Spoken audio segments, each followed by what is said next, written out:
Okay, I think I see everyone's back in action, so we'll turn it over to Stuart for his budget stuff.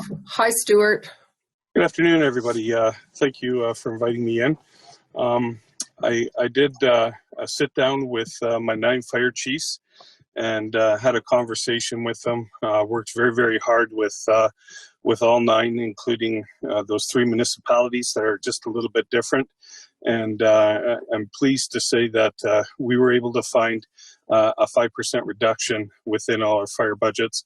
It was a little bit difficult because I feel our budgets are very small already. So to try and find that 5%, it was a little bit of work with some of them, but we were able to do that. So very pleased with that, and we're hoping that that'll help somewhat with our budget restraints, in particular with the capital asks that I've asked for, in particular in Dutchess for a new water tender pumper, Patricia with a fire hall, and then Rolling Hills with that possible purchase of their building. So at this time, I'd be happy to take any questions that anybody has. And I've submitted my packages already on what all those capital expenditures were. And I definitely could have some ideas on how we may be able to do some cost effectiveness with some of them. So with that, I'll turn it over for any questions that anybody might have.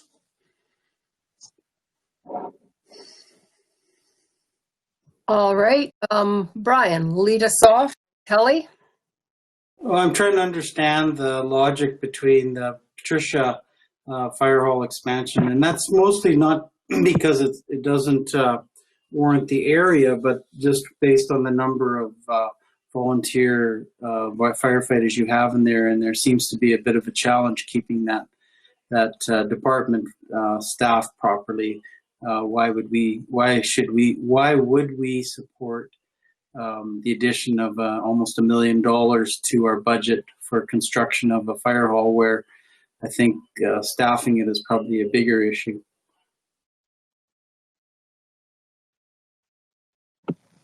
All right, thank you for that question there, Councillor Dujon.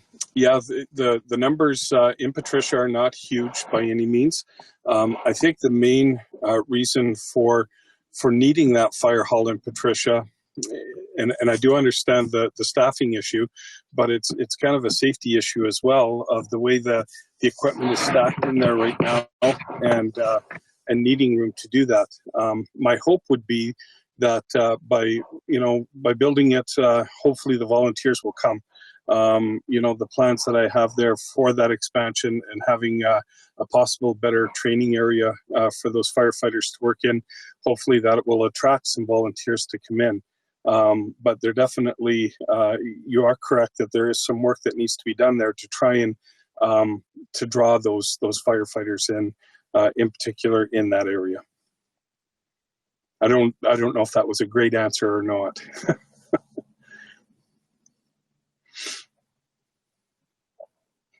Thanks, Stuart. Kelly? Hi, Stuart. I have a couple questions. In our budget package, I see Bazzano and Dutchess in a couple of places. One is titled Telephone and Cellular and Radio Systems, and the other one is Insurances. The question is, why were those not run through the agreements? And if they are legit, that we do need to expend those, would Rosemary not also have the same expenses? It just seems like one's missing or 2 are in there by mistake. Very good question, and you're catching me a little bit off guard. I'm not entirely sure why the agreements are listed out the way they are and the way they're being done, and one is excluded. You're right, that doesn't make 100% sense. I know that in order for a fire hall to run, it definitely needs at least one telephone system in there as a backup, as well as the fax system for receiving stuff, as well as internet connection. So telephones to me is an important thing that probably should be part of that agreement. The best I can say to this is I'd have to go back and look to the agreements and see how they're worded and what's in there, and then get back to you on that. I don't have a really good answer for it. Maybe Matt has the answer, or not. Has paid expenses.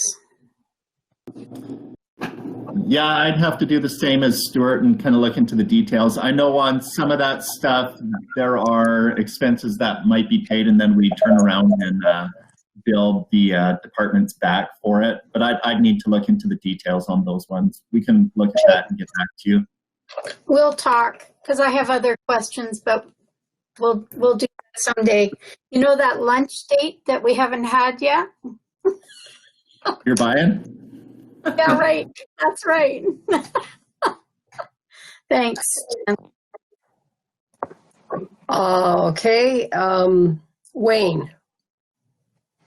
Hi, Stuart. I have a problem with that 900,000 for that building. I know out here, and maybe I can get a really good sized insulated farm building built for easily 200,000. That's a pretty good sized building. Where do you where's the other 700,000 go? Well, in my planning, when I was looking for a fire hall, I thought what I constructed was a pretty basic 3-bay style fire hall that one of the bays would be utilized as office space. You know, not terribly technically difficult or anything like that. Basic tube heaters, a basic heating system for the training area, or for the office space. The office space does have 2 floors, so that could entail a little extra cost, as well as, and this is part of that, possibly finding some cost savings, is the training area in behind, which I believe should be enclosed because of the type of operations that these firefighters do, and we don't want to worry about general public getting hurt by the props or whatever that would be in the training yard. So an enclosed training yard, asphalted in, with that other stuff, you know, that's an additional good probably $200,000 right there alone just on that training yard. And of course, a lot of that costs come from asphalting rather than gravel. And again, there's another cost savings that could happen if we were to just gravel and then have the county come in every so often and grade it smooth again and all that good stuff. It's just when you're dealing with high pressure water and you got gravel, you're moving that gravel around all the time. So that's why my rationale or my thought was to go with asphalt on that. So the cost that came back from Armor, just strictly on the building alone, was actually about $600,000. So, you know, and I don't know what your building entailed, but I mean, that's bathroom facilities in there. And again, not being very, very extravagant with anything within that area.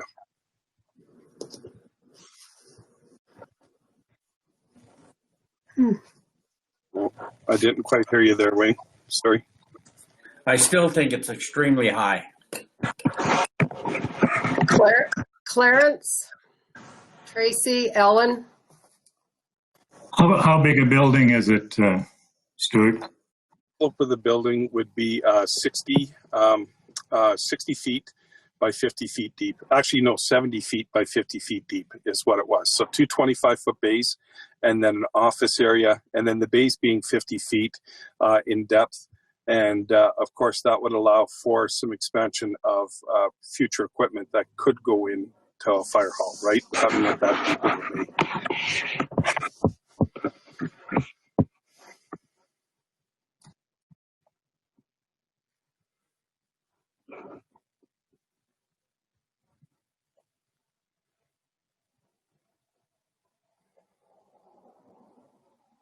And Ellen? Yes. I was just wondering if has there been put any other options on the table? For example, expanding the current fire hall? Has that ever been an option at all? So to keep the building, but just expand and so there is enough room for storage and so on? Yeah, when I first took this position, that was something that was brought up by the Patricia Fire Chief, was just putting an addition onto the side of that building. Now, their costs seem to be extremely low for putting that expansion on. And of course, we have to follow all the rules and regulations that are out there.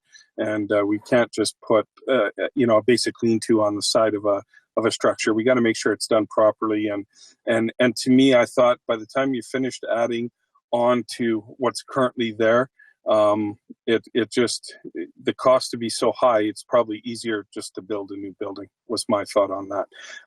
Definitely some research could be done into that to see how much an actual expansion off the side could be done. Thank you for that.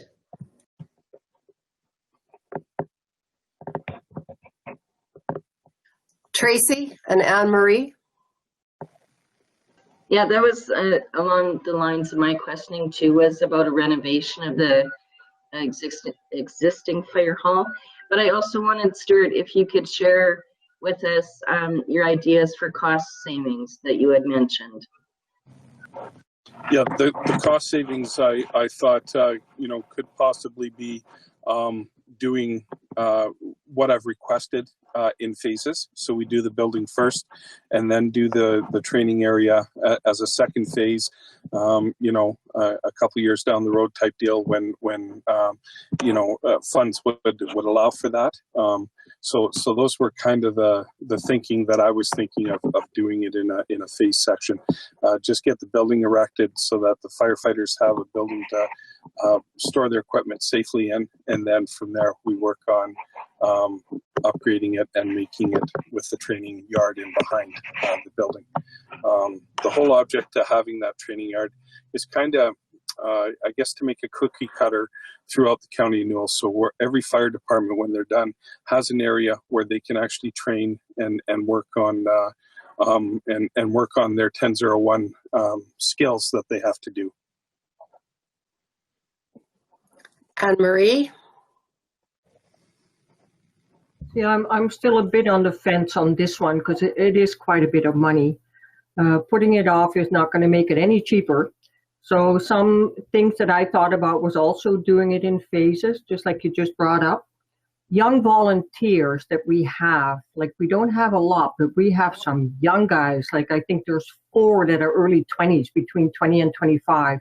And that's just such an awesome age to get them involved. And that would be one reason to maybe do the renovations or a new hall to keep them excited about being on the fire department. Another point was that it's good to hear that you had input from all fire chiefs, because then Ray would have been involved, and I'm sure between all of them, they kind of discussed which one would be a priority. And then that would bring me to the other point. Like if I look at priorities, and you know better than I do, I thought about Rainier and Bow City. How the Bow City one is on somebody's private property, and whether that should maybe be the first one that we fix. If we decide to put those two together and have one new hall, would that be a priority over Patricia? Yeah, my thinking on your last point there is with that, I think we need to have some public engagement. We need to involve the people within the communities of Scandia and Bow City to say that this is what our proposal or our plan is. And I think with all of that, that takes time, right? So that's why I thought within our my budget planning there, that fire hall would be probably 2025 before we finally were to break ground on something like that. So to me, that project there, in my priority, is almost right at the end, because we have lots of work to do to get to that point. If I could just, on your first point there about the young people within Patricia, you are right. There is a base 4 or 5 people there in Patricia that in my opinion, are very eager right now and are excited about being part of that department. And I think that buy-in is great. And if we can get some of their friends to buy in with them that live in that Patricia area, I think that would go a long way in the recruitment phase to try and get more people on that department. And in a lot of ways, I think if they knew that something better was coming for their area, that would help with the buy-in as well. So, thank you. Yeah, and if I may add to that, the way it's set up now, and you guys have seen the pictures, you can barely get around fire truck to get to your clothing that's in the back, like your boots and your safety equipment. It is pretty tight in there. And I'm worried that unfortunately that half-ton or that 1-ton truck is going to go through the wall maybe one day, because it literally has to touch that back wall in order for that fire engine to fit in there. And then once the engine is in there, really there's only, 18 inches I think it was, or less, of space in between the two. So now how do you get to the bathrooms without opening up the big door to walk around to get to it? So it definitely, there is a space issue in that fire hall as it stands. Having been in that fire hall, I don't think it would be a very smart idea to try to add on to it. I just think that would be a farmer type of fix, which may be good for the future. But I know Ellen has a question. I'll go to Ellen first and then I'll ask mine. Go ahead, Ellen. Well, I see it differently. I'm not a contractor, and I don't think any of us are. So I would definitely like to see some numbers on it and possibilities, because you'd be amazed. I've seen additions to buildings, and you don't even recognize the original. So I would definitely like to see some stats on that and some numbers, because $1 million, I don't think our residents are going to be really happy about that. And I find that people, fire department, of course you got to have a fire, but to me it's camaraderie. So obviously, especially men, they don't really care too much about the nice things. And so to me, I see it a little differently. So thank you.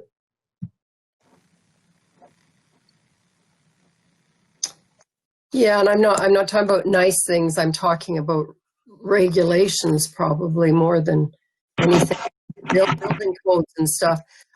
One question just before I go to Wayne that I was going to ask. Have we as a council group ever taken a look at whether or not all of our fire halls are necessary? Have we ever done any planning on that at all? And I don't think this is a very good time to ask that question, but it's just, as we go forward, I just wonder if that's something we should be doing. Wayne? Molly, I did kind of look at the map there and where the fire halls are sitting, and the response time, I believe right now with what we have is about as good as you can get. If you start taking some out, it's going to stretch things out quite a bit. And as far as Scandia and Rainier and Bow City, I agree with Stuart. This is going to be a very touchy subject. And it's got to be, if we're going to proceed with this, we have to approach it very carefully. I tentatively brought it up and did not get a good reaction, I'll be honest. So that can't be done this year. We have to do some consultation, like Stuart said. Which is obviously going to happen, and why it's later down the line. Yeah, that's exactly that way, was so that we can have that conversation and hopefully the buy-in within those three communities to combine into one and a little more on the central side with it being in Rainier there. So, and to Wayne's other comment there of the fire hall placements, I did do a lot of work with that on how the fire halls are placed, and right now we're under 15 minutes between each fire hall. And if we were to take one out, for instance, if Patricia was to be removed, we're talking it's almost a 25 or 30 minute response time, and it doesn't matter if it's from Dutchess or if it's from Tilly to get to the Dinosaur Provincial Park. And to me, that was another part of my needs assessment when I was doing that, was that's a park that sees over 200,000 people a year. And I think it's imperative that we have a fire department that's close enough to respond there quick enough to at least render first responder aid while we wait for ambulances to show up. So I agree. I think we have our fire hall strategically placed in a way right now. It's not much more than about a 15-minute wait to get to from hall to wherever we need to go. So Stuart, obviously you have taken a look at that, and there are probably, are there guidelines, are there recommendations for well,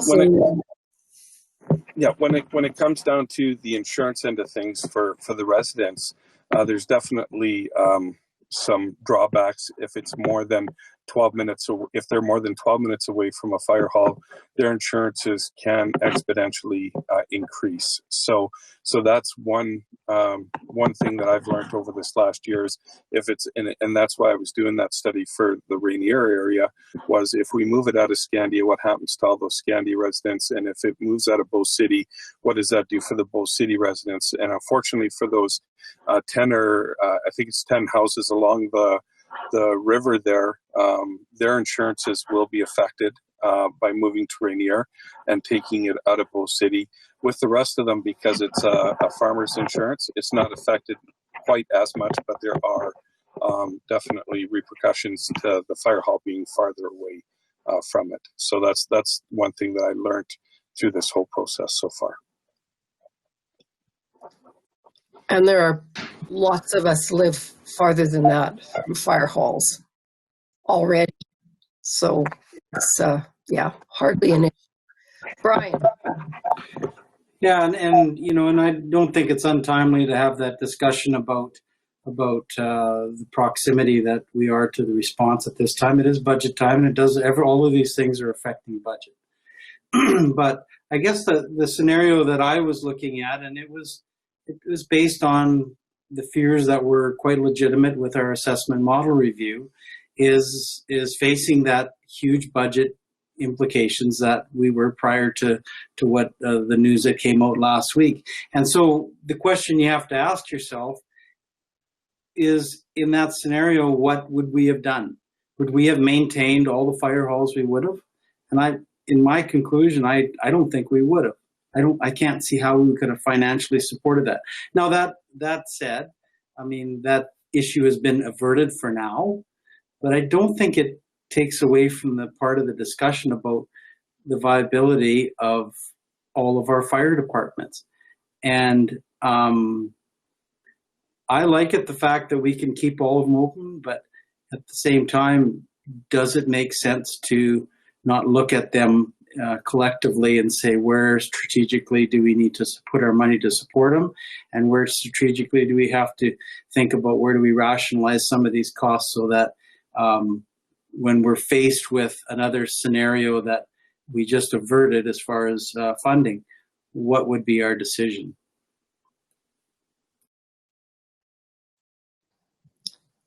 Good provocative thought there, Brian, for sure.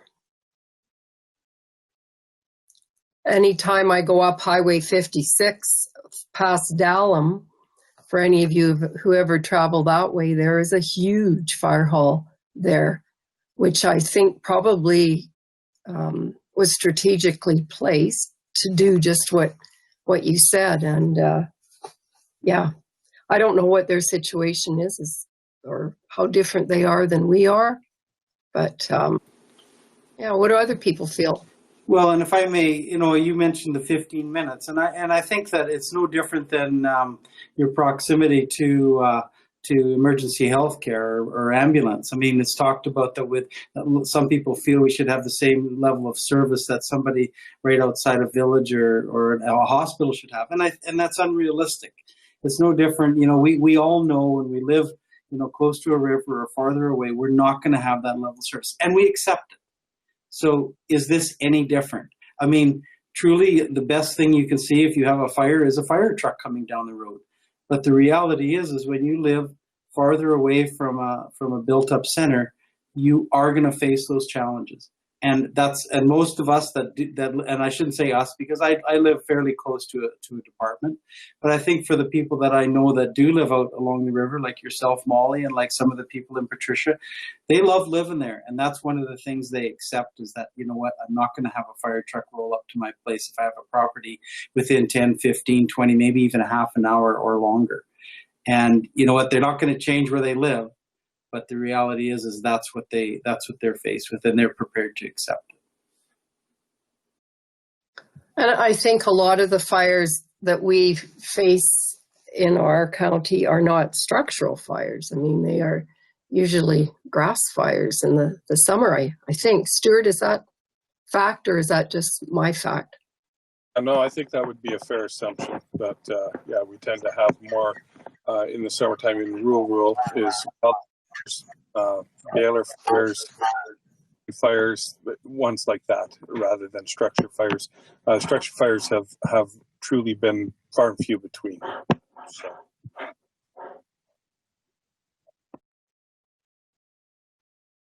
It was interesting, the comments, the concern about Dinosaur Park. Something I hadn't really thought about either, and the location of the Patricia Fire Department and its importance.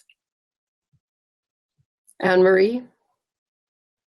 Yeah, Dinosaur Park and also the EID grazing all the way to Jenner. When you talk about grass fires, that's where they happen.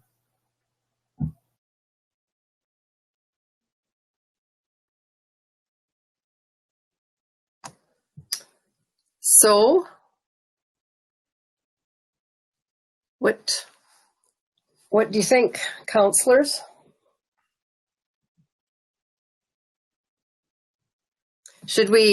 Maybe we should finish the rest of the discussion. And we've talked about the Patricia Fire Hall and into the future, the Div 4 issues. So maybe can we talk about the Duchess, the other capital equipment as well now, and which involves Duchess Water Tender and Rolling Hills Fire Hall as well, perhaps? Stuart, I'll throw it back to you. And perfect. So just to touch on the Duchess Fire Hall, they currently have a front mount fire engine that is 30 years old. So it's definitely past the 20-year NFPA standard by 10 years. So that fire engine definitely needs to come out of the fire hall. In my opinion, the best way to augment that fire hall and help it out is to put in a combination pumper tender vehicle that's there.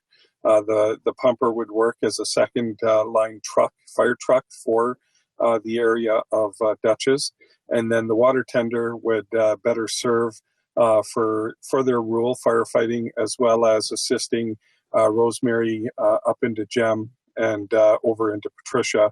It would help them with that.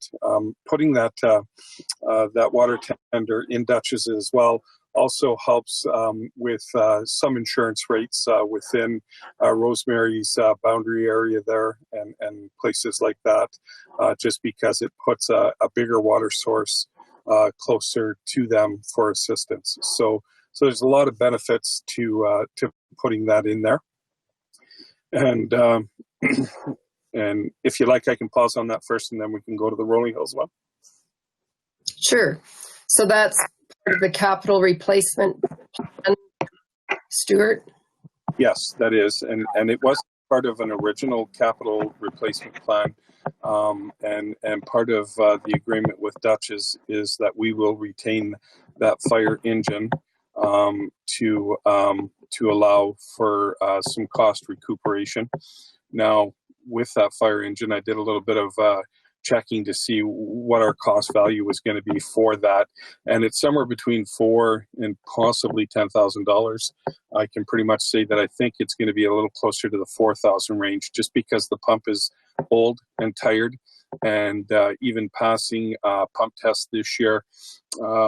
Should it have? Maybe not, but they let it go for one more year, thinking that we were going to possibly be replacing it. So I know it's on. Our resale value on that is more in the $4,000 range, and my recommendation to council was going to be to possibly give that off to that group in Mexico and send the fire engine off and give them a hand there. And I think that's through the Kinsman group, or not Kinsman, the Knights of Columbus, I think it is, in town. I can't know what I can't remember the group. Rotary. To the Rotary Club. Rotary. That's what it is, the Rotary group. So, and yeah. So that's just some background there with the Duchess, what's going on. All right. Comments, questions?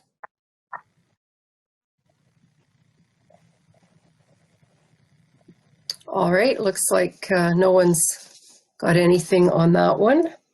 And so on to the Rolling Hills Fire Hall.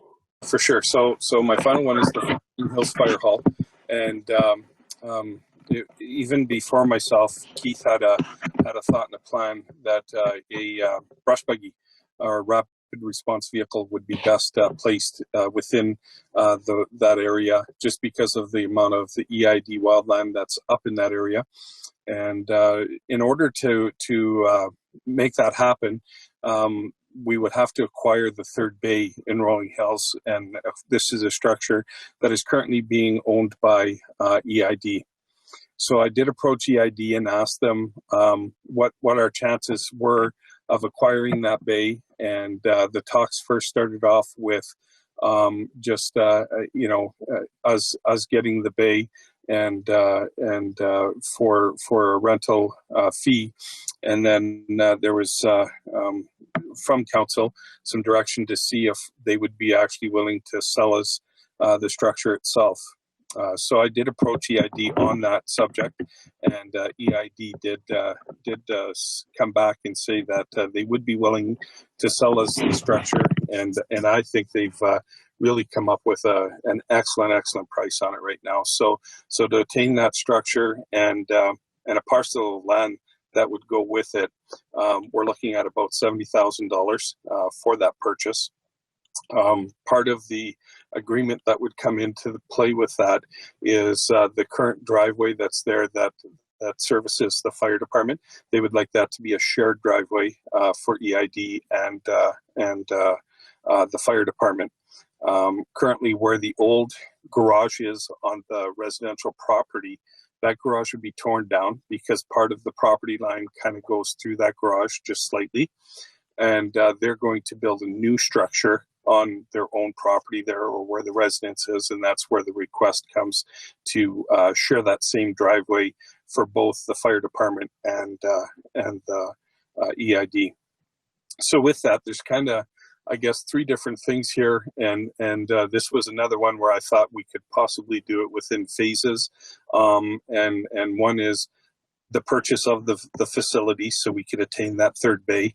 The second would be to acquire a rapid response vehicle to put into that area, and then my third one would be that that building.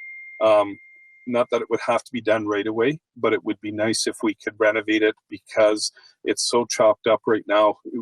To make the bays a little bit wider so that the fire trucks don't run into the pillars and stuff like that. Currently, we have about a foot space on either side of the truck, not even that, to back those fire trucks in there. So this was another project where I've kind of approached Armor Building to see what our rough estimate costs would be to change those pillars, because there's some foundational stuff that would need to be done. So the third part of the project here would be doing a renovation in that building to better facilitate the vehicles, and then of course the classroom area within the structure. Questions?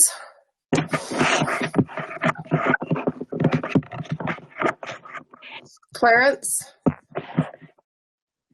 Well, I guess my first thing is I think we should grab that building for 70,000 because after looking at 900,000, that looks pretty good. Second part of the question is, does the idea have a building in Patricia?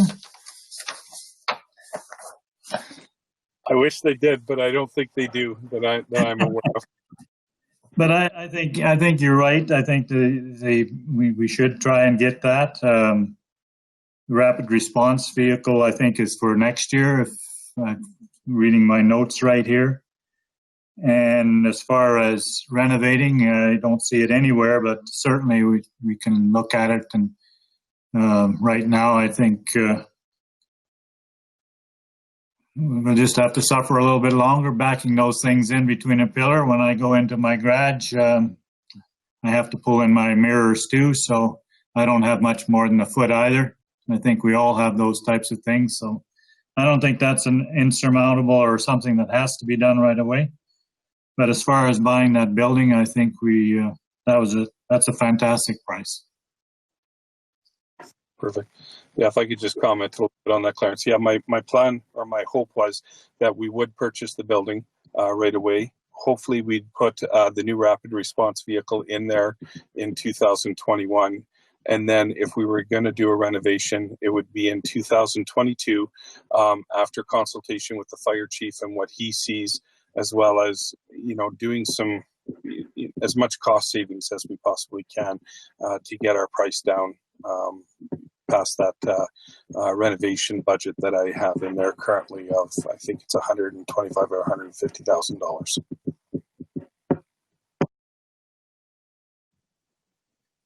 Sounds good. Kelly? Stuart, you see no issues with sharing the driveway or the parking lot that you referred to? No, I don't see any issues with that at all. Currently, we share the driveway already, so it's not the end of the world.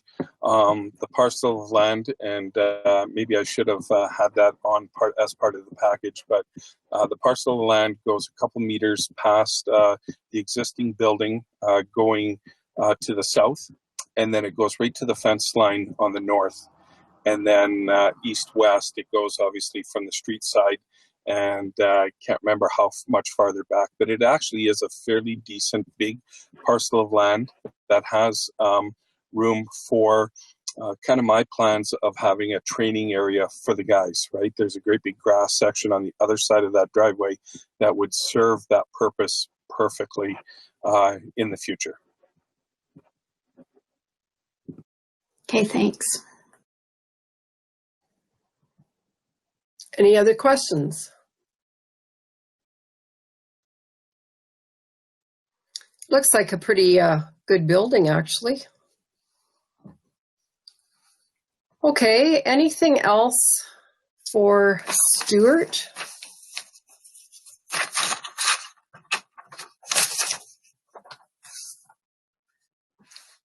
Today? Stuart, anything else for us? I think we've hit your list. Yeah, I think we've covered everything up here to date.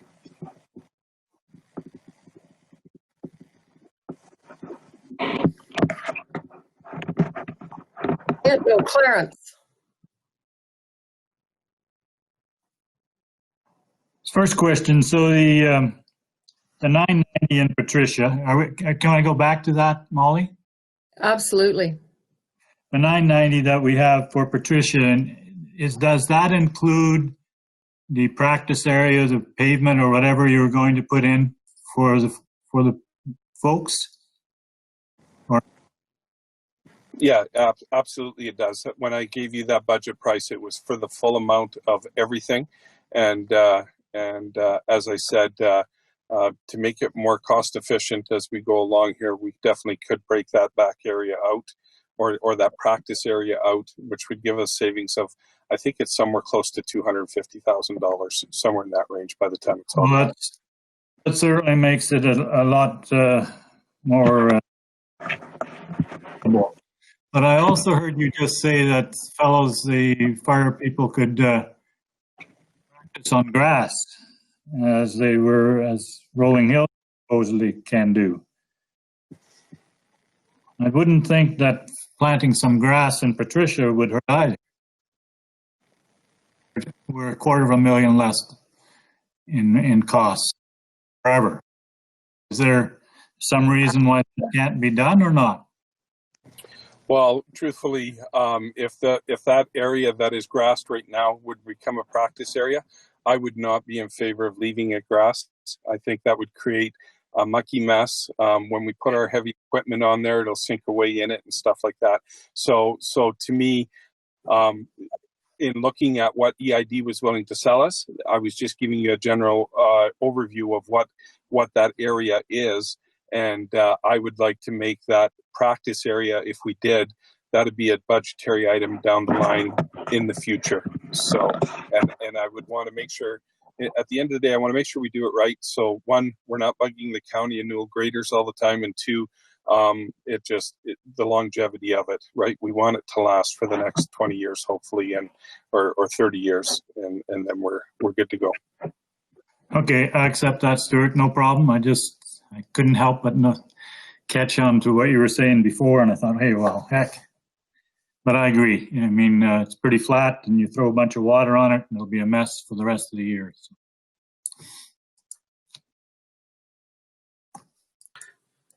Brian? I guess, and pardon my ignorance, because I'm not a firefighter and I'm not a fire chief. Why do we have to build a practice facility in all of these places? Why not have one central one that we can use by all the groups? They don't have to all practice at the same time, but I don't think we live in the horse and buggy days where it's going to take a half an hour to get anywhere anymore. So I'm just curious. And again, I apologize for my ignorance. I'm not a fireman, and I've never put on a PPE in my life. So if there's a good reason, I would support it. But right now, I can't understand why we wouldn't build one practice facility and have all the different fire departments use it. Very, very good comment. And I guess we could use the Brooks Regional Fire Facility, that example. And I know that I don't know how much it was promoted with Keith, but since I've taken over, I've promoted that the local fire departments come and practice at the fire training grounds, where it's an enclosed area where, for instance, we do vehicle fires. We don't have to worry about after we leave and that vehicle is sitting there all burnt out, you know, the looky-loos coming in and doing things, looking at that vehicle, possibly getting cut because of, you know, the sharp edges that are there and stuff like that. So I guess my rationale was, the guys don't do it now. If I promoted it better, would they maybe come to Brooks and do that?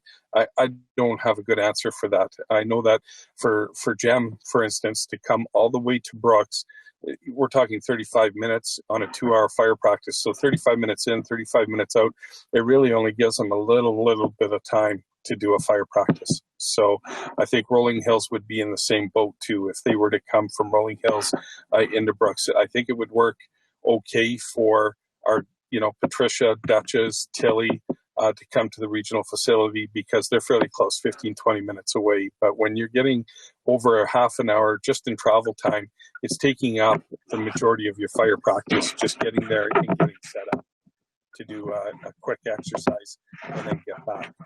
So that's where my rationale was putting these places, these training areas in place with a chain link fence around them, and try to keep them as cost efficient as we could.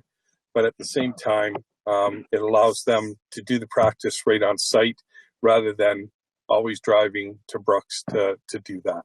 So that was my reasoning behind it. I do hear what you're saying, though. For the cost of each training facility, it costs a lot of money to get that set up, right, or the grounds. But I'm not talking anything near as complicated as what Brooks has here in Brooks. So, Kelly and Marie?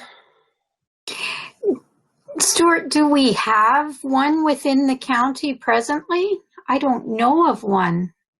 No. There isn't, not one anywhere. So this would be a new, Yeah, I think Dutchess Fire, in behind their facility, they have a graveled area that they practice there. But that one there, to me, it seems problematic because it's right where the water, where they get the water as well. So you got people coming in and out with big trucks all hours of the day and evening. And then you got a fire practice going on where they're dealing with a car fire where you could possibly have, for instance, a strut pop on a vehicle and possibly hit somebody. So to me, it's those inherent dangers that are there that if we had an enclosed area that was away from the general public, it would go a long ways to protecting everybody. yeah. I know the one in Bazzano is on grass and it's on the west side by the disposal grounds. Mm-hmm. Yeah. Okay, thanks, Stuart. Anne Marie, Clarence.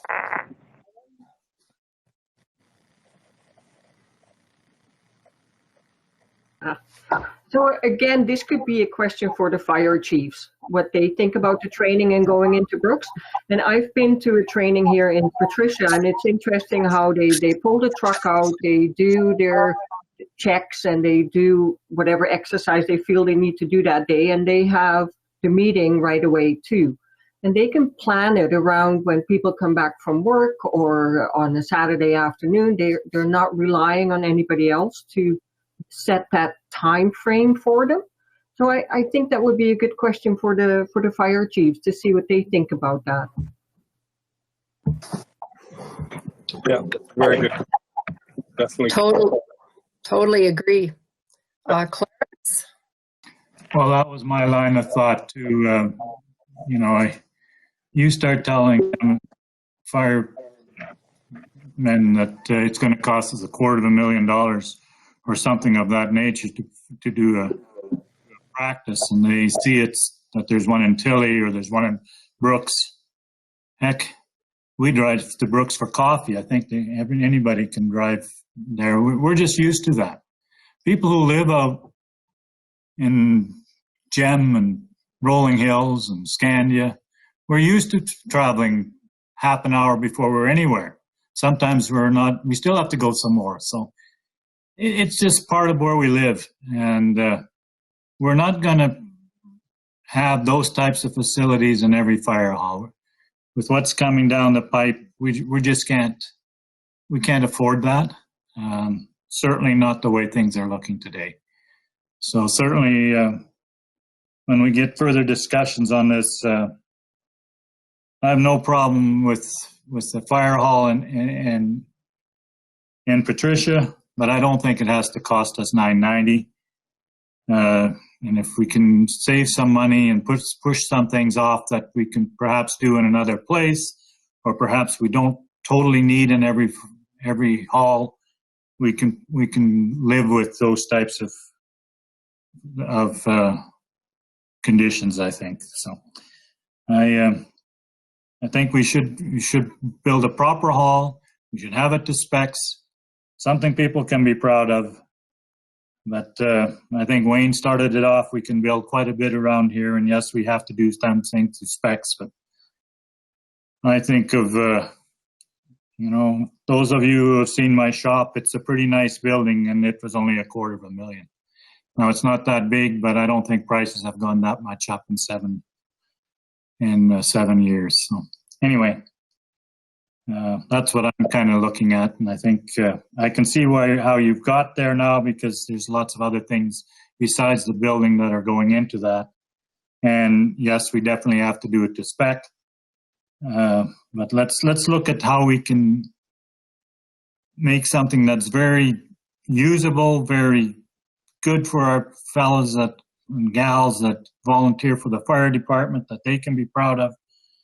But I don't think we need all the bells and whistles at the moment.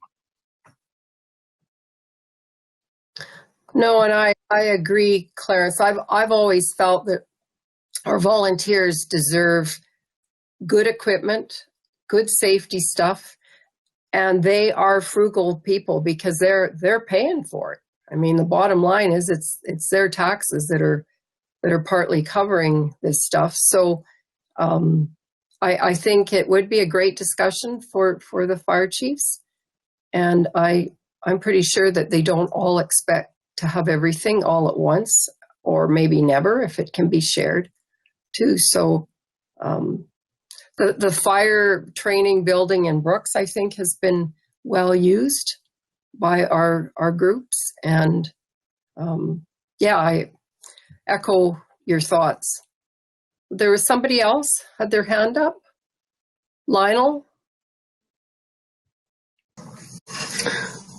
Well, Stuart, I hope all the common sense questions are out of the way now. And I'm going to speculate a little bit on what's coming.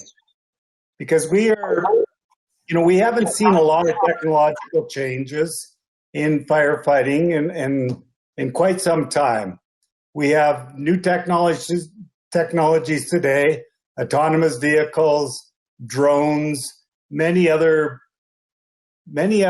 quick response type of actions that could take place from they don't need to be as close to the facility or the fire as maybe we need to be today. So to spend a whole bunch of money to get it prepared for what we did last year or the years previous, when maybe there's big changes coming in the future. Do you have any comments on that, or is that just my dome head not thinking properly? Those are good comments. I don't really have a lot to say to that because I really don't see any great technological changes that are coming. Things like drones and they're good help aids for sure. And I do agree that they would definitely help us out, other than the cost for that piece of equipment and the licensing that needs to be done. But other than that, for other stuff that's out there, I think there's aids that help make our job more efficient and better that are out there. But I think it still doesn't replace that response time that we need to do. And, fire doubles in size every 30 seconds type deal. And the sooner we get to that fire, obviously, the better chance we have of stopping the growth of the fire. So that's about the only comment I guess I would have to that.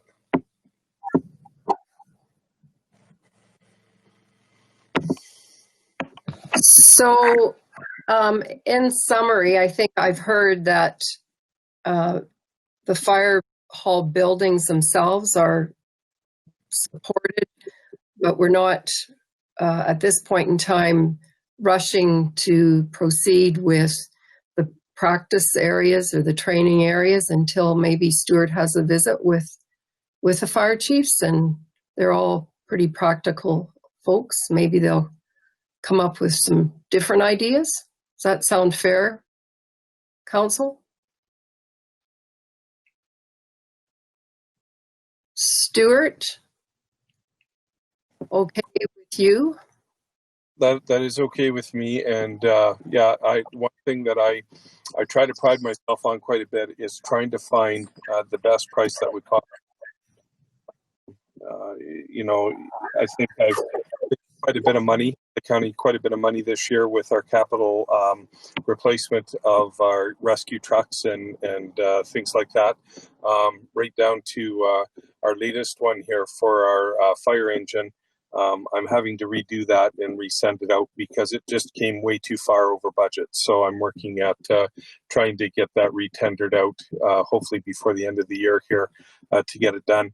And to that point, I will definitely work vigilantly to find that best possible price and not have over extravagance in these fire halls that I'm requesting. So just know that hopefully what I give you as a price moving forward here, it works. And definitely with the climate of money right now, it is an extravagance to have the training yard in there, and I totally agree that it can be removed, and have those conversations with our fire chiefs about maybe strategically placing 2 or 3 within the county of Newell rather than having one at every single fire hall, right? Would it make sense to have one in Rolling Hills, and then Scandia and Tilly can come into Rolling Hills type deal, right?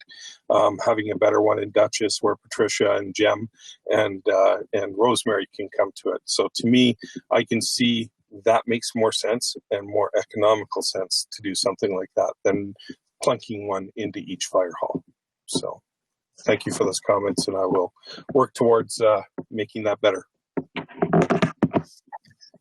Thanks, Stuart, and we appreciate that you are not a flashy spendthrift guy,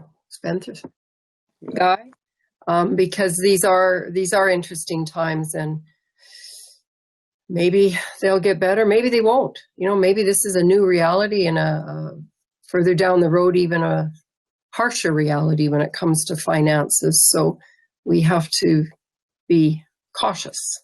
Thank you, Stuart. Any other questions or comments from council? Looks like, I think we've covered everything now, so we'll let you go back to real work. Thank you. Thank you very much. Have a great day, everyone.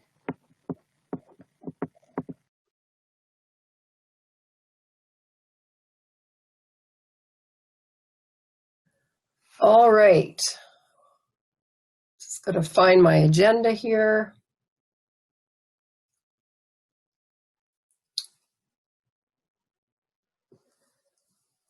So have we covered everything through all those 8-point numbers?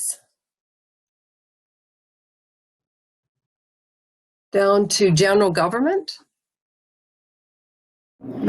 Yeah, you're right. You're good.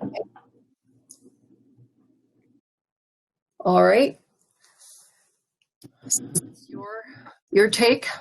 Yeah, so the last item to kind of kick around, and really this is preliminary because we still wait until final assessment numbers come in to us in the spring, but it is kind of nice to set the tone for where things might be heading in terms of tax policy.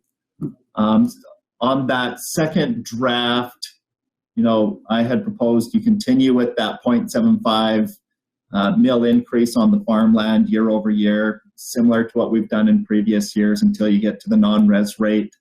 The second draft froze the residential where it's at.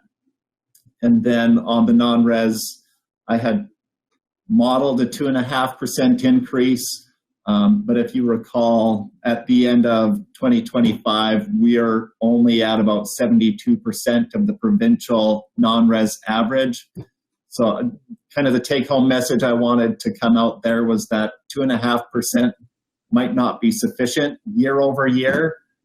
So I wanted to kick that around on the tax policy side of things. And then the other item that was included there in the model was a 2.5% discount for taxes paid by June 15th. And I think that was a big benefit to our region this year. It put $1.8 million back in the pockets of our ratepayers, which was a large help. And I just wanted to get council's feeling on whether that was something you wanted to bake in moving forward, kind of formalize it. Let's start with that, the idea of having a discounted rate for June 15th. Wayne?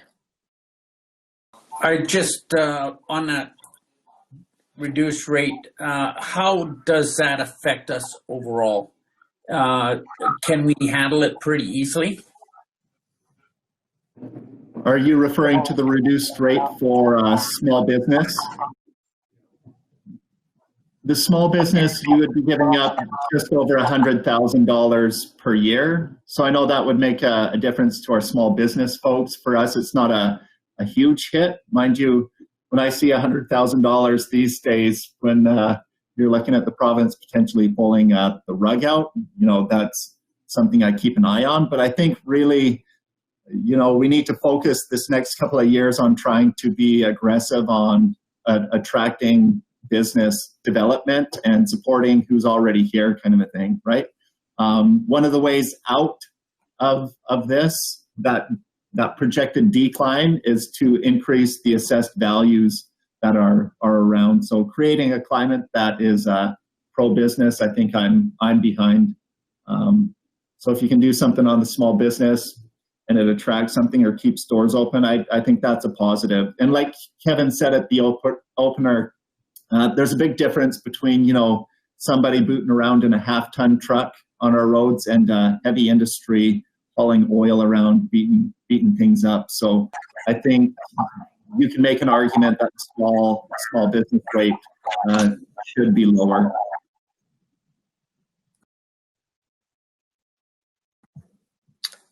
QB? So Matt, did a lot of people take advantage of the discount by June 15th this year? 72%. Well, that's pretty significant, yeah. So Matt, taking advantage of that discount, really can almost balance out some of the tax increases for some people, correct? Right, depending where you choose to set that discount. Like I had proposed a 2.5% increase in the non-res. The first year you give them a 2.5% discount. It's net zero if you're paying your taxes on time by the deadline. Good. Clarence? So in other years, it's paid by end of June or you got a penalty, correct? Right. In previous years, you were hit with a 3% penalty June 16th.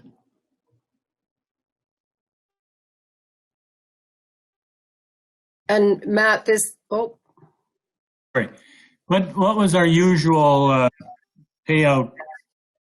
How many people paid their taxes on time before? I think that's what you have to compare it to. In the past, we've had really good tax collection. We're typically over 90% by that June deadline. And then by the end of the year, we're typically at, 98, 99%. There's very few who stay in arrears, but there are a few that have accumulated over time, a couple of oil and gas co's. But yeah, we've typically done quite well on our tax collection. So we lost not only 2.5%, we also lost time value of money. And you lose the penalty bit as well, right? That would provide a little bit coming in as well. So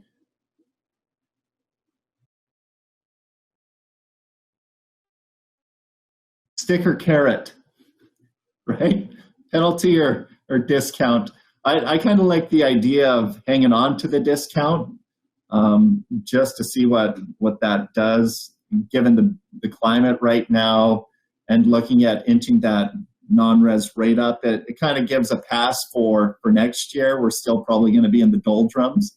But I'm just curious what the feedback was from the community to council.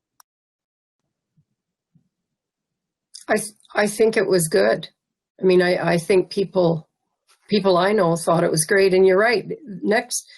This time next year, things may be even worse. Who knows? So this could be a year-by-year thing, correct, Matt? The discount? Right. We'd update our penalties and incentives bylaw. I'd propose that we do that anyways. I really don't like waiting until the middle of December for a final tax cutoff. So, it would be nice to move back to that November date. 2020 is a year like no other, so I understand pushing it out really provided some flexibility for those who are in a pinch. But in another year, I think it would be good to move back to our typical dates.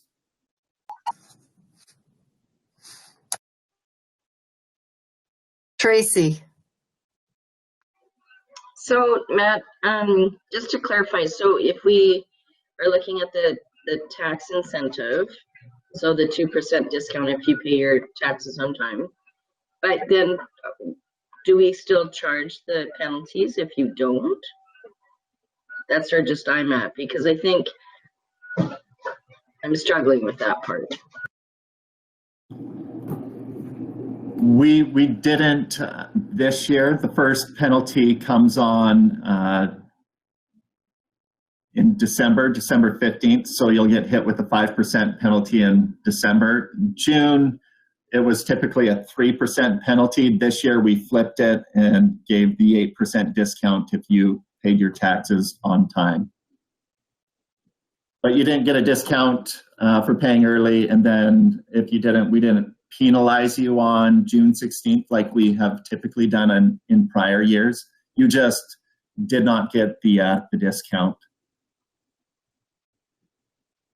which is a penalty in itself, right? You're paying full price for your tax bill after the initial deadline. So it was a carrot, no stick until December. Lionel and Kevin. Well, I think the discount was well received from people I talked to, and you know, and also it's a positive move also, which in my opinion was a good one, and I did like it. So I want to go a little further on the non-res. You know, averages include a low and a high. Well, you don't have to be average. You could be on the low side, and that's not, you won't be criticized for that, I don't think. I'm having a little struggle with raising our non-res. And I guess that's a personal problem for me, and so I shouldn't even be including that, but I thought I'd mention it anyway. No, it's a good point, Lionel. Kevin. Thanks, Matt. Just a few things. I think I heard lots about the discount, and 8% certainly was a big incentive. I think a lot of people took that up, probably that wouldn't have given this year. It's too bad that we don't have the ability to charge a lot higher percentage on those that we can't tax recover, like we normally do through the tax enforcement process. What I talk about is oil and gas and linear assessments. It's too bad we couldn't have a bylaw that separated the tax class between the discount and the penalty, because the ones that I worry about are the ones that we can't collect in a normal manner. So I think we need to maybe do some research into that to see if that's a possibility. At least I recommend that. But I do strongly encourage council to keep a discount, but also give people a little bit of time to pay them too. Maybe not December, but I know a lot appreciated the additional time after June as well. So I think that's something that's worth considering. The other thing I was going to mention while we're on the taxation topic is, yeah, we have a 3-year hiatus from the province's changes. We don't know what they're going to bring over and above right now. I think there's probably other things that are going to hit us, but the one thing that we do have to keep in mind is that if we take that option scenario C that they had proposed at the $9.2 million bucks, you know, in 3 years' time, that could be potentially 12 million in taxes, because the stupid stuff that they had proposed was to reduce oil and gas assessments down to a flat 10% once they hit year 16. So there's going to be a number of the assets, I believe, that are going to continue to go down that 5%. And when you translate that into a tax policy of 2 to 1, that's actually 10% tax dollars relative to that property. So we may be looking at 12 million bucks in 3 years' time. And if we don't address tax policy right now and we wait in 4 years' time, I think you're going to have a pretty big gap that you're not going to be able to hit. And so it's going to take you out another 4 or 5 years in order to soften that blow. And I don't know that we have these 3 years and another 5 years after that with the financial position and the line that I see Matt has drawn there. And I know it sounds bad that if our reserves get down to 48 million in 2030, you know what the cost of everything's going to be in 2030. So that's going the wrong direction, I think. And it's bad capital asset management if we get in that. And I don't believe that we can start hitting any of the other tax groups harder than what the averages are. I think that's bad policy to do that unless there's a good reason. So there's absolutely no reason for the non-res to be 60% under the average. I agree with Lionel. We don't have to get to the average, but you know what, that gap needs to close, and the little bit of what Matt has proposed at the 2.5% doesn't get us anywhere near there. So, I think as hard as it is in the non-res community to pay more tax, there's not a lot of appreciation for that mill rate the way it is right now from the people that I talk to. And when I look at the cap study that came out, they took Fort Mac off of their study because they said Fort Mac dropped their rate 25%. Well, guess what? Their rate dropped 25% isn't anywhere near where we're going to be, even if we increase ours over the next 5 years. So they get a hiatus because they've been up here, and they drop it down to 9.5 or 10 mils. And we're sitting at 8.6. So even with the 2.5%, we're still not going to be at the rate that they're at. And at the end of the day, everybody hates taxes, but we've been trying to be as efficient as we can with the budgets and keep things. Our expenses are flat again, a little bit under what they were, and we've done that trend over the last number of years. We've got a number of other ideas moving forward. I think we talked at the organizational level with the directors about cutting some positions, and I know the public has suggested that we have to do more in cuts. We've looked at that. We have a lot of specialized positions, and you just can't cut one and move it to somebody else because they are trained in IT, or they are trained in fire, or they're trained bylaws, or they're trained planners, or they're trained finance people. You just can't switch somebody into that role, and so that makes it difficult. So under attrition, when a management position comes available, we've talked it at the directors level. If we're going to end up reducing the management team by 2 or 3 when vacancies come available, then we can make the movement at that time to pull in more under their umbrella. But to cut that position and get out of it, it's so costly to be able to do that. You hardly ever gain that over the next 10 years. So I think we have a number of ideas where we can reduce over time. But I just wanted to mention that when we're talking about this. I think the other thing I wanted to mention as well is that one thing we've learned this year is even this COVID stuff is terrible. These Zoom meetings have saved us a lot of time and money.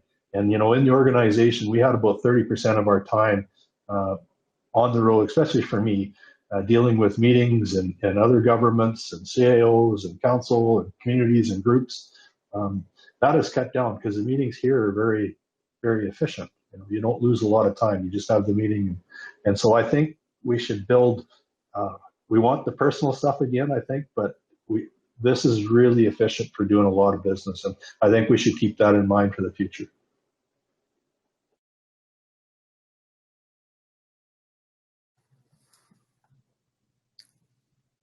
Clarence and Wayne.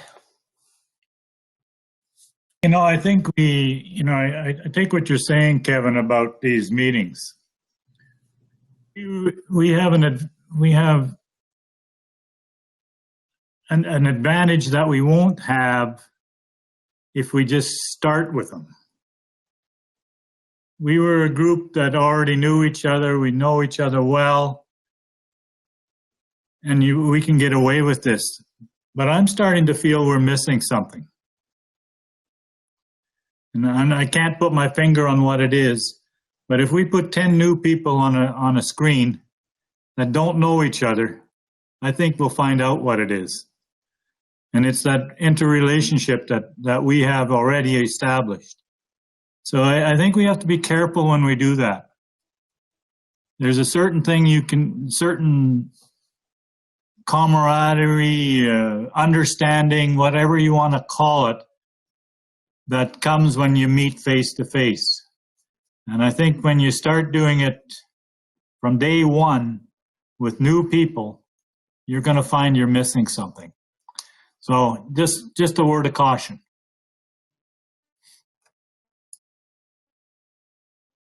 Another thing is, I know I've talked to people in my area and they always say, oh, we got to lay some people off and everything. And my first answer to that is they have families just like we do. And I can't, that is very hard to do, is to go out, and I try to make that the last resort. And like Kevin said, some of these people are irreplaceable. And so I agree with what Kevin said. We'd have to be darn careful on all that stuff. Yeah, and you have to be careful on laying anybody off because you have a 4-month window to recall them. And if you don't recall them, then you have to pay them time in lieu of notice based on their tenure with you. So depending on what position that is, that can be pretty costly. So that's what I'm talking about. It's not just as simple as deciding to cut something, because if it was, everybody'd be cut in cases like this. But you know, that's an option that I think can exist when you have attrition or opportunities. I think you need to look at the organization and who can take on a little more. Specialized roles, you're never going to be able to do that. I certainly wouldn't want a fire chief doing our IT. Otherwise, we'd have those 600,000 hacks getting through. And, you know, thank goodness we don't. Tracy? Yeah, I just want to go back to the meeting aspect. Like for me, I know some of the committee meetings and stuff, especially when we have people we're scattered throughout the county and you have a meeting, say, in Brooks, and lots of times your drive into Brooks and home again is longer than the meeting. So to me, these are efficient, and I mean, it definitely is a savings, cost savings, but it's also a time efficiency too that I think we need to keep in mind as well. So just to comment on that I understand what Clarence is saying about the in-person as well, but I also think that, you know, if we're looking at efficiencies, we're looking at ways to save money. To me, this is a prime example of one small thing that we can do to do that. Anne-Marie?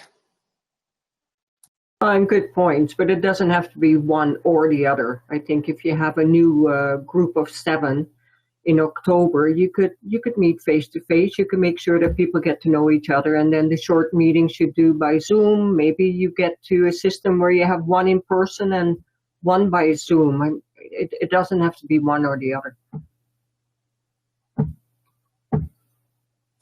I think the option of attending in person and or having the virtual is good too, because there are times where, as Tracy pointed out, for me to drive into a meeting is longer than the meeting.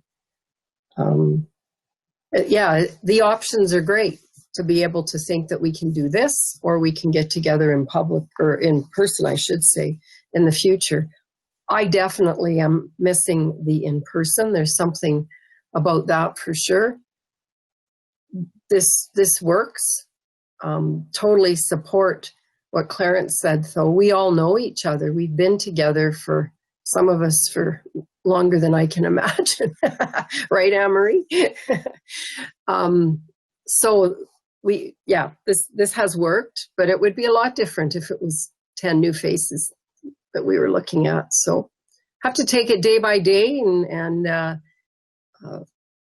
future is always unknown, but I think it's important for us just to look at every responsible way we can of making our community as sustainable as it has been in the past, with lots of question marks in the future. Other comments or thoughts? Wayne? We mentioned the other day, I brought up Veterans Memorial Highway and the possibility of maybe dropping it. And I talked with Anne Marie here last night or night before about maybe we should be examining the rest of the committees and how many we really need to be in. We're trying to get ourselves lean, so maybe we should examine them all and see what we think.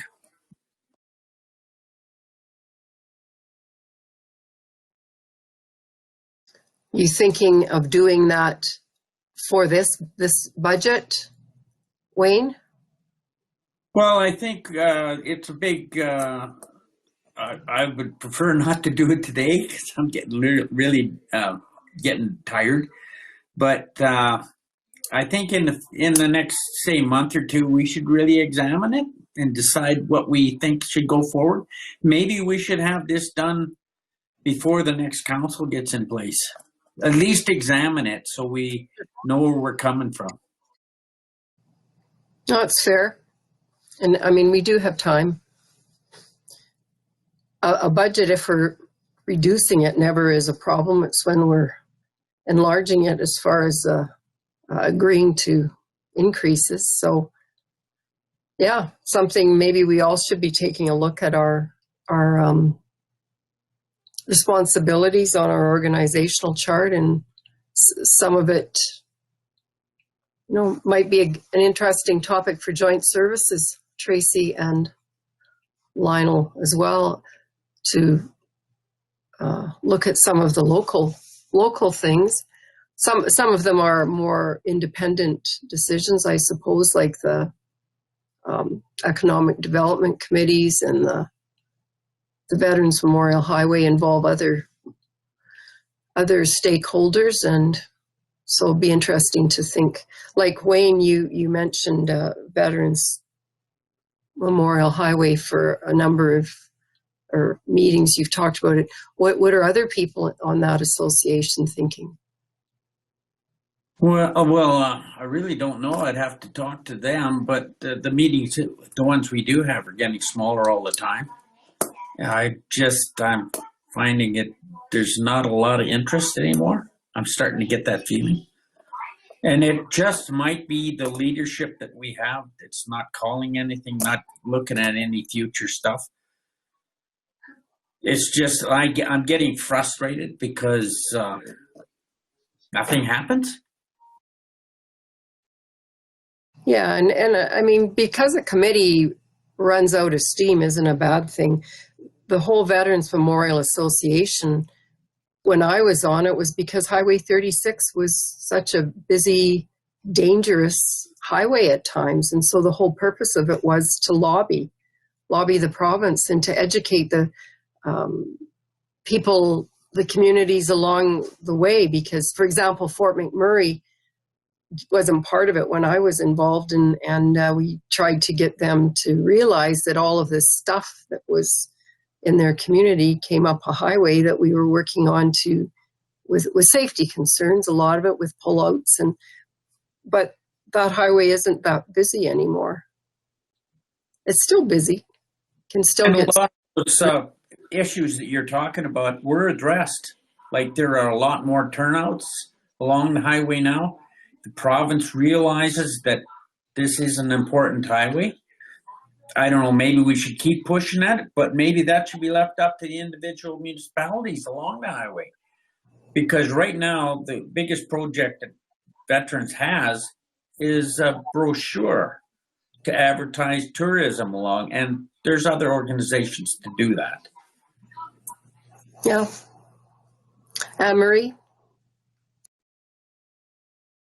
And we had discussions before that if we go down to 7 councillors, that they would have too many committees. And really, when you look at the committees, I don't think that's true that they would have too many committees, because not every committee meets every month.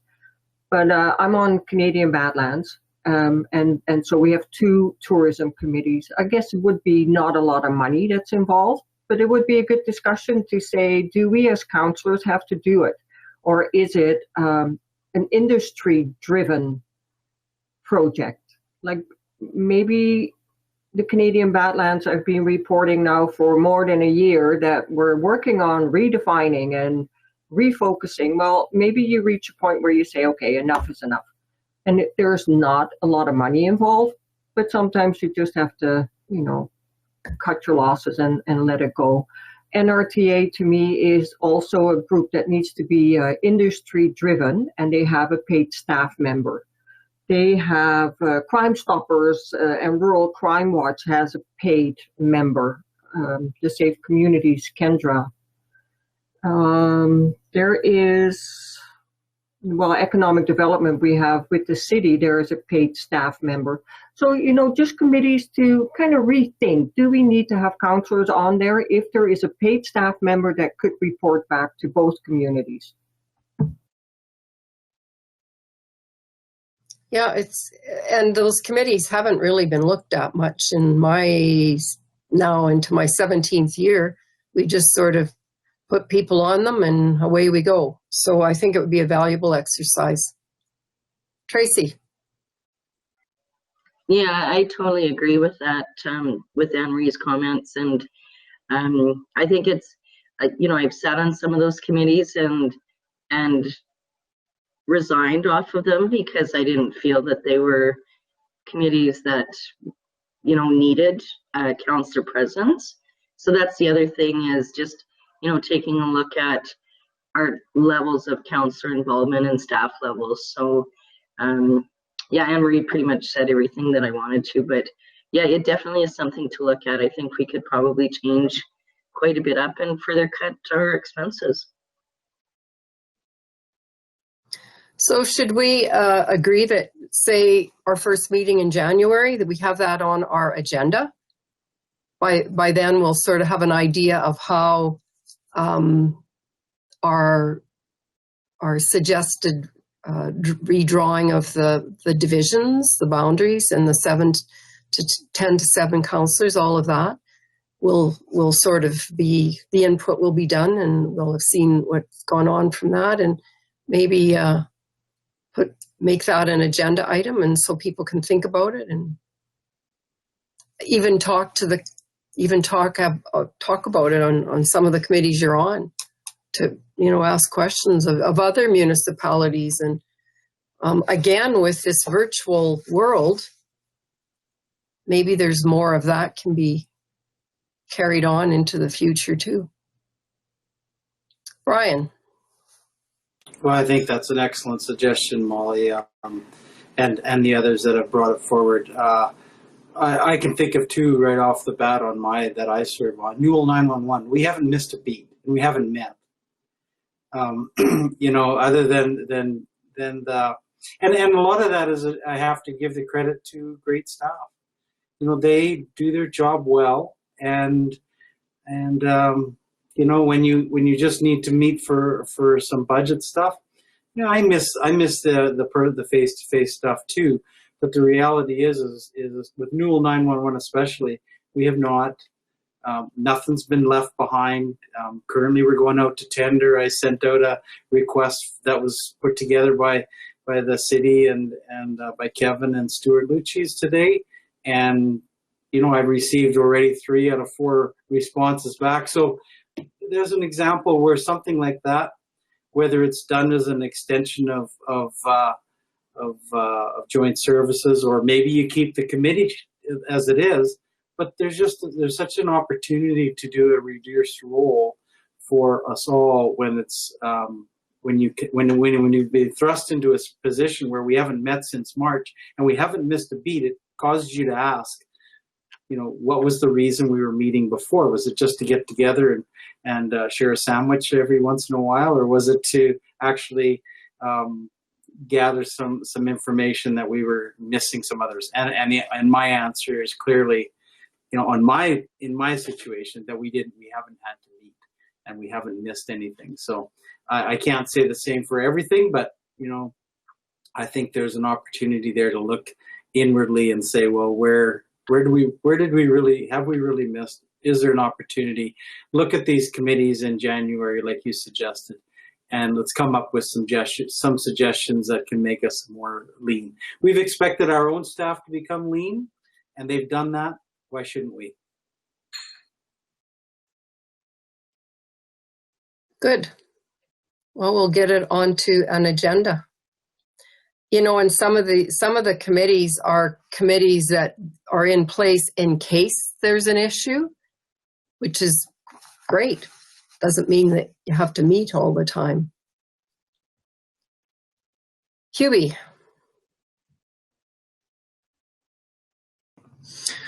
Another place where we could possibly save is EOEP courses, elected officials courses.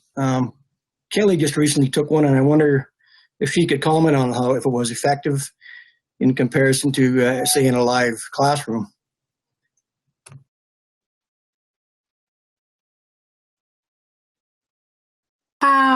I would have to say that it challenges your computer skills. It's not just a conversation like we're having here. You go into chat rooms, you do activities, you have to be able to, at least the course that I took, I had to learn my way around the computer better. And that's not a bad thing either. The program that they used was different than what I had ever used before, and it was very interactive. I enjoyed the experience of online because I'm not there to build a relationship with anybody else in the room. I'm there to take the information and come back to you with it. So I felt like it was worthwhile. And I also wonder if going forward they wouldn't consider maybe dropping their costs a little bit, because I know that those courses are very expensive. And I wonder if being online, they'll be able to drop some costs on that. I don't know. That's a question for RMA or AUMA.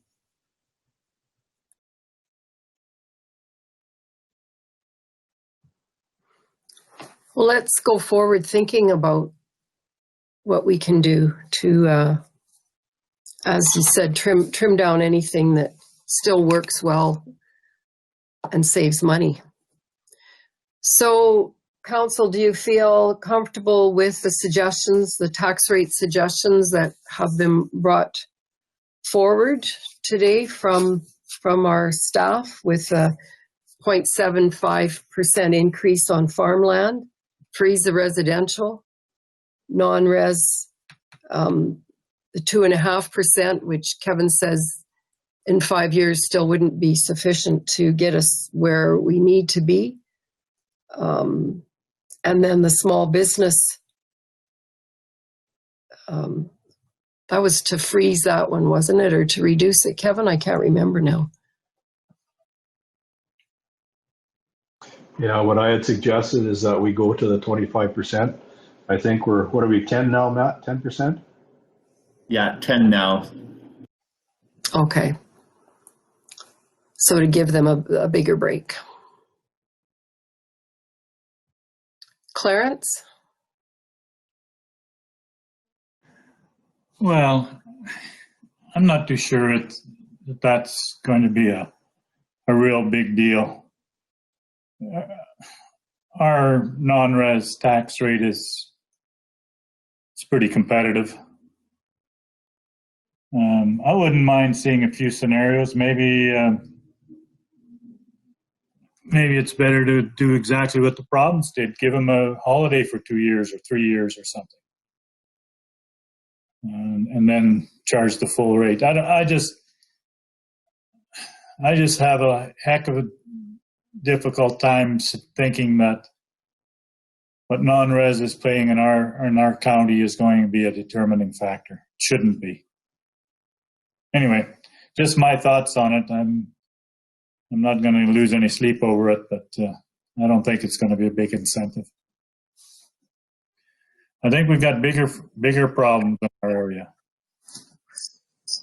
Clarence, are you referring to the small business Yes. Yep. I just, I was looking at the map the other day, and I thought, who are we in our area? And it's been static. And I think, where would business go? Would we go and develop a business between Red Deer River and Hannah? And nobody would do that. And when you're living anywhere near Calgary or Edmonton or in that corridor, and you're looking for a place to do business, and unless you need the raw material that we have in our area, you'd never go here. And that's just simply the fact. So I really don't think that people are making decisions of where to start up a new business because of our tax rate. So even though it may only be $100,000, and we've already heard a couple warnings, be careful what you do, because we're still not going to be up to the rate that everybody else is at in 5 years' time, even with 2.5% increase. Why would we give that? Why would we give that out? And I really question that will it accomplish what we are hoping it to accomplish? I don't think it will. So I've got some real reservations about doing it.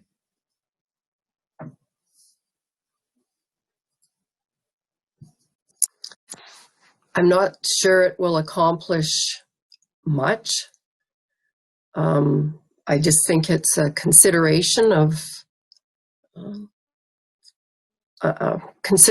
what small business is going through, what they're having to, how they're having to change. And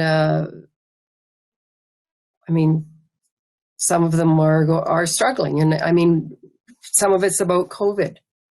So it can't hurt in any way, I don't think, because it's,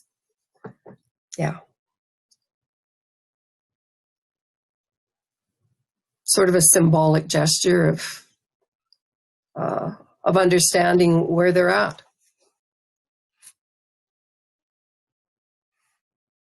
And it is difficult when, we feel that our taxes have been very fair.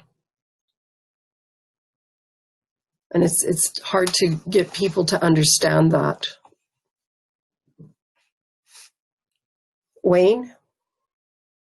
Yeah, I agree with Clarence. I'm not sure this is going to do a whole lot, but even if it just encourages some small businesses to keep plodding away, and maybe it will save one or two. I think it's for $100,000 for us. It's still a lot of money, but it's not going to put us over the top. I think for one of the small businesses might be just a little relief that they need. So I think we should go with it.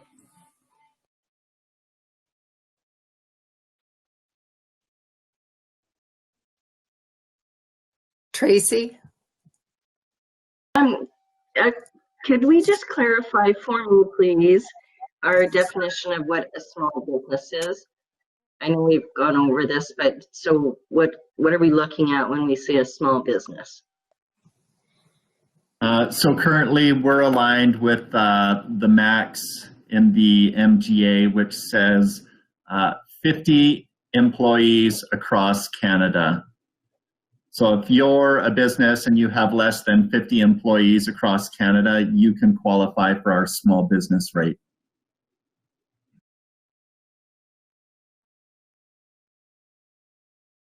Perfect, thank you.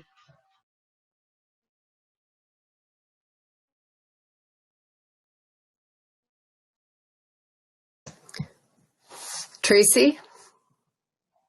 Yeah, if I may, just having that in mind, like I don't know, I think that we have a lot of those businesses in our area, and I think it would help them a lot. Like, you know, not big numbers, but every little bit counts, right? It's kind of like when you have that vehicle that nickels and dimes, yeah, and then it's like, do I buy a new one or just keep going? Well, you know, this is same sort of idea. You get a little bit of break here and there, and it, you know, it just kind of helps you maybe limp along through some bad times. I don't know. I think it's good. Thanks, Tracy. Kelly? Maybe that 100,000 qualifies for the MOST program. Maybe we could call it our support to small business in COVID times. Just a thought. So, Matt, our budget process, we've got this meeting done today. The next thing that happens is what? I need some help being reminded. Yeah, you bet. So I haven't heard a lot in terms of changes. You know, there was the little bit with Stuart stuff for the fire halls. Really, on the tax policy side of things, we confirmed that up in the spring, but for the interim budget, I can bring you final numbers, you know, probably even that second meeting in November, and we can approve an interim that we work off of until the spring. We'll get final numbers back, and then, you know, typically that first meeting in April, we firm everything up.